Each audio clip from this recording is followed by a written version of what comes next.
MTech complete झाला आहे. आणि कसं आज आम्ही दोघं बी आलो घ्यायला, म्हणजे मी येणार होते, एकटे येणार होते. मी म्हटलं एक्झाम्सला पण आम्ही दोघं मिळून जात होतो. किती 40 किलोमीटर्स नाही. आणि आम्ही सकाळी सुटत होतो कितीला, 7ला सुटत होतो, संध्याकाळी 8ला येत होतो डायरेक्ट. होय रे बाबा, एवढं लांब. ते पण 2 पेपर राहणार एका दिवशी. मग डायरेक्ट आम्हाला वेळच होत होतं याला. ट्रॅफिक. आणि फायनली सर्टिफिकेट भेटलंय. सर्टिफिकेट भेटलंय एमटेक कम्प्लीट. पर्सेंटेज किती सांग? किती पर्सेंटेज सांग अंदाज. 80 75. नियर बाय चालतंय ते काय. 75 म्हणजे पण चांगलंच आहे की, हो ना. येस. आणि फायनली कम्प्लीट झालाय. पास झालेली आहे गाईस एमटेक.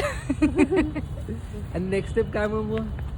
काय शिकवणार? आणि नेक्स्ट स्टेप काय सांग की. नेक्स्ट स्टेप भरपूर आहेत माझे. मला लई काय काय करायचं, मला लई काय काय शिकायचं आहे. मला सगळं शिकायचं आहे. खरं म्हटलं तर मला सगळंच शिकायचं आहे. असं काय होतंय काय माहिती.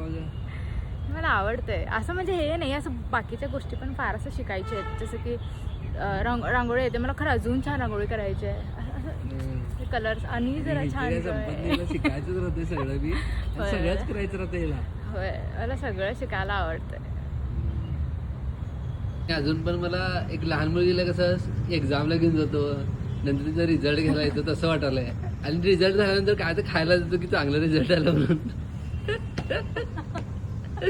सेम तसंच वाटायलंय मला.